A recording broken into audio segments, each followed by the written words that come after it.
Looks like Steen is a full participant in training, but Jade didn't seem so. What is his status for Saturday?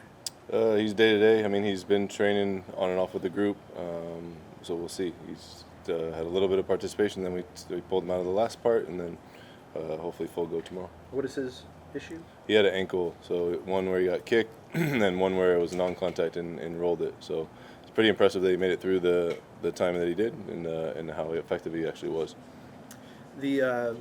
You were in a game 3 last year against Columbus. Is there anything that you can take from that you can apply to this match against Miami? They're just completely different scenarios. Like, we knew that going into it that this potentially could go to 3 games, and then you just try to take the preparation really is the big piece of like how you prepared for those games.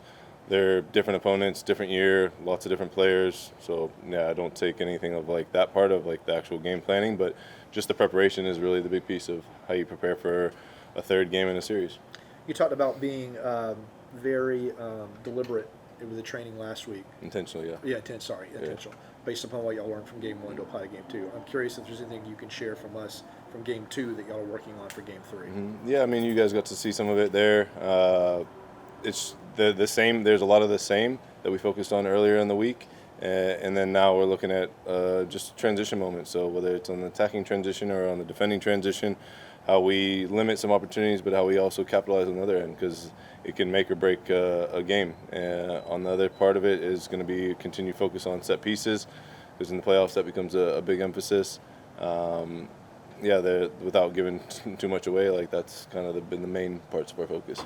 Brad talked about the internal pressure y'all put on yourselves, but that from the outside, Miami is likely the one facing the most pressure because they have all the stars. So I'm curious if you agreed with that, and does that change anything? Yeah, I mean, outside stuff is not. It's been like the theme of our team that we don't control that, so it's not our team either. So whatever the outside is saying is not our focus. Our focus is on ourselves. We have our own internal pressure individually, collectively as a team, and that's the pressure we put on ourselves to perform every day. So we're in a great position to be in the playoffs, and now we're hoping that the one game left that we got more after that. So, Rob, when you took the interim job, you had to rebuild the self-esteem of the team. You guys were not where you are today. When the tide turns psychologically, the team looks better, they're happier, they're more confident. Does your job change at all? in terms of like my day-to-day work, Yeah. When you feel like you've gotten them to a point where they're more confident, what changes about your job? nothing. You really have to stay the same. Like I tell them, just stay the course, be where your feet are, be present. Don't let your highs get too high and your lows too low. So it's really remaining consistent in our messaging, consistent in our daily work.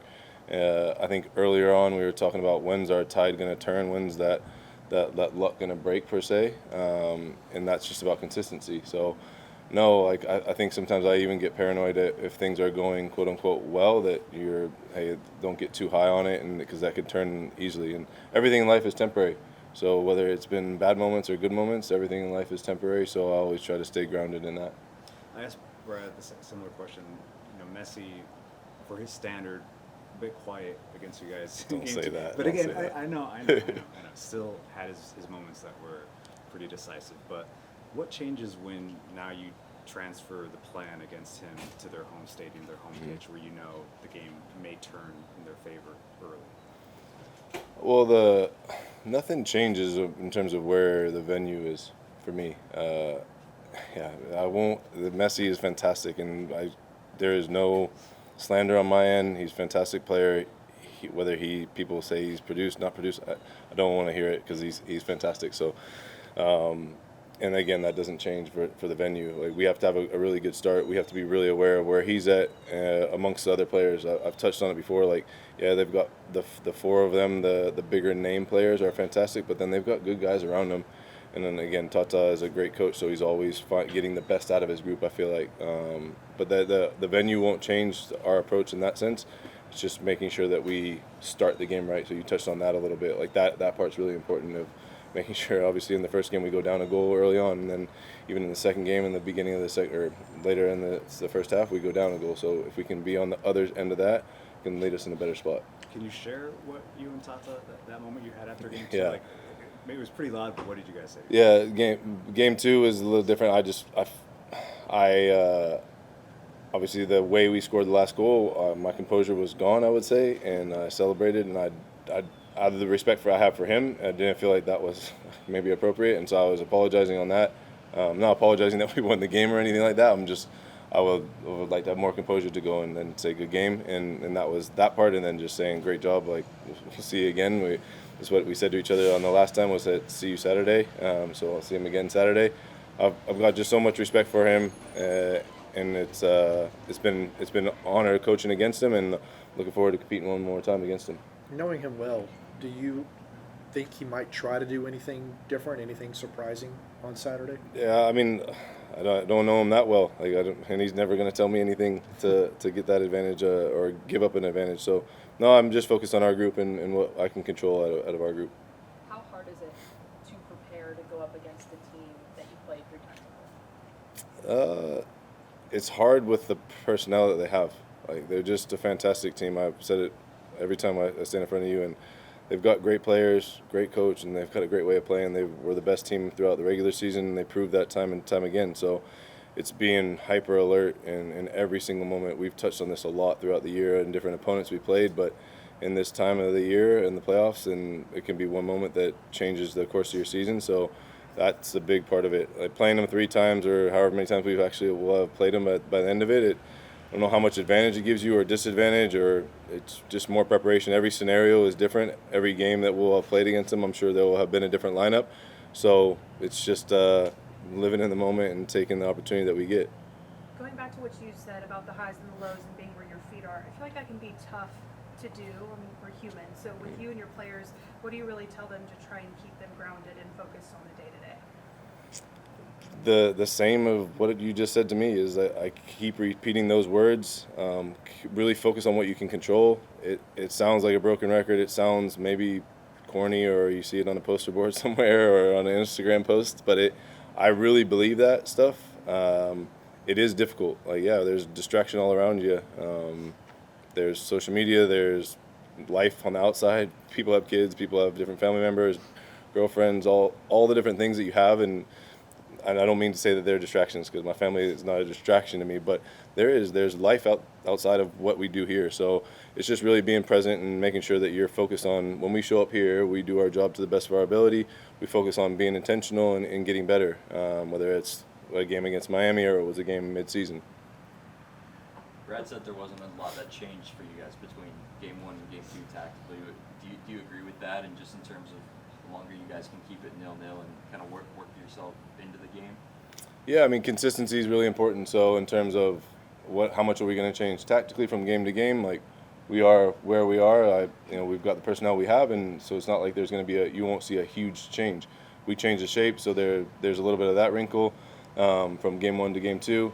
Game 2 to game 3, we'll look at ways we can be more effective in possession and also limit their chances out of possession. And whether it's 0-0, I don't want to look at the mentality of being that passive, or like how long can we keep it 0-0. I mean, it's starting on the front foot and making sure we don't shoot ourselves in the foot. That part's really important.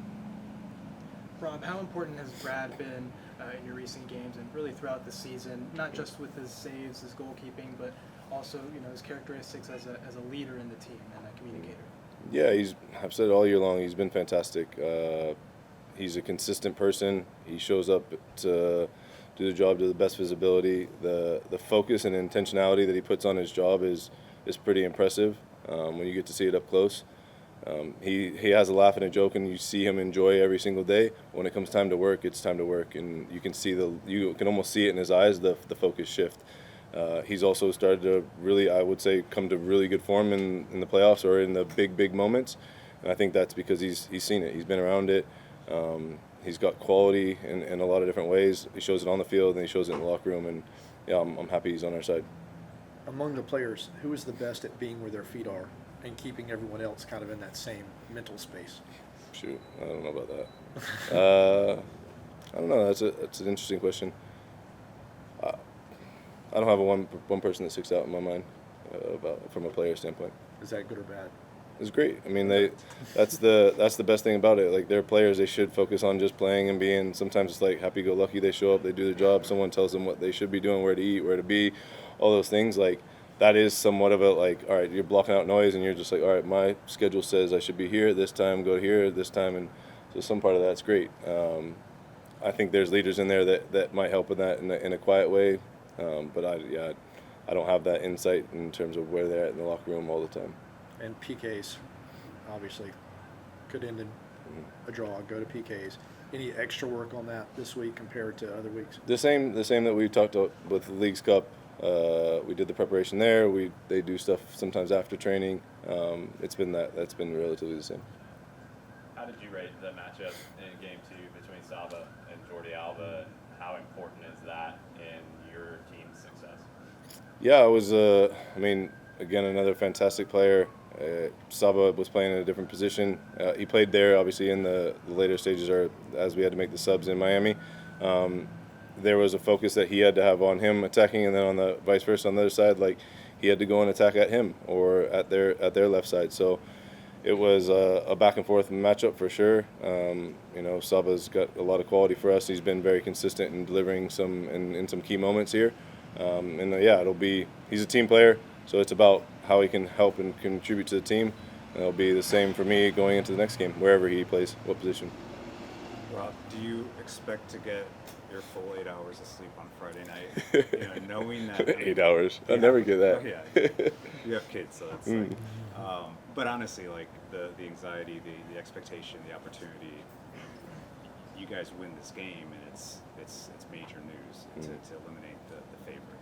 Is that on your mind? Is that something that you discuss perhaps with those closest to you, the players? Yeah, no, I haven't discussed anything apart from like we talked about being where my feet are. I tried 8 hours I never get anyway, so the amount of sleep I get is not relevant to the game. It's just maybe more relevant to my schedule the next day. But yeah, I don't put any, like, if I start thinking about what might be ahead, I'm gonna miss the moment. I'll cross that bridge whenever it comes, whatever that result is. I'm happy to be in this position, to be where we're at, to be able to compete, to put ourselves in this spot. So I'm just really gonna enjoy it by doing the best we can and put my full focus on putting 100% into this game. How do you cope with anxiety? What do you do? I do some guided meditation. Sometimes that's I would say consistently on a daily basis. Not always. I do my best to get there, but there's guided meditation. Sometimes cold plunge, whether that's like a fad, but I usually do it after a workout, something like that.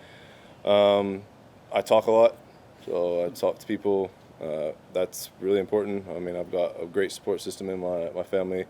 My wife has been my biggest supporter since I was 16 years old, so she's seen the highs, the lows, and everything in between. My kids don't listen all the time anyway, so sometimes you're just talking to talk. But yeah, they give me a sounding board, and it's not at this moment. It's not the anxiety. It's just like I'm excited. Like I'm happy that we're in this position. I'm excited to play the game. So I'm sure the players are the same. Like I want Saturday night to come because these are the moments we live for. We love playing under the lights. Whether it's home, whether it's away. I mean, last Saturday night was amazing. So looking forward to something like that in a different environment. Thank you, guys. Thank you.